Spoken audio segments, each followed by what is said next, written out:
জায়গা সংক্রান্ত বিষয় নিয়ে বিভ্রান্তি সৃষ্টি ঘটনা আমবাসায়।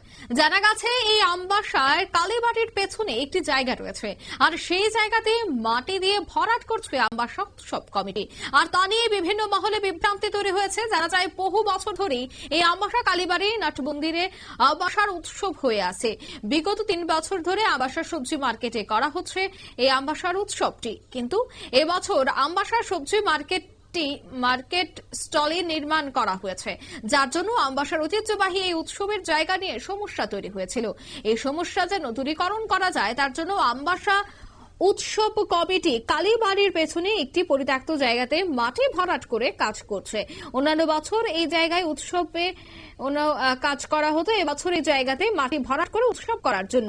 আর এই নিয়ে উৎসব কমিটির প্রতিপন্ন করার জন্য কিছু লোক বিভ্রান্তি সৃষ্টি করছে বিভিন্ন মহলে, এমনটাই অভিযোগ। কি বলছেন তারা, শোনাবো। আজকে থেকে ধরেন 1 বছর আগে উনি 1 বছর প্রায় অলমোস্ট 1 বছর হয়ে গেছে উনি জায়গাটা পারচেজ করেছেন। তো তখনই বলে আসছি 50% পেমেন্ট উনি করেছিলেন আর 50% বাকি ছিল। তো তখন আমরা উৎসব কমিটির পক্ষ থেকেই আমাকে ওনার সাথে আমার একটা পারিবারিক সম্পর্ক না হলে একটা ভালো সম্পর্ক আছে, সেই সম্পর্ক মূলে আমাকে উৎসব কমিটির লোকে সবাই বললো, তুমি গিয়ে ওনার সাথে কথা বলো যে এই জায়গাটা তো অনেকদিন আমরা আগে।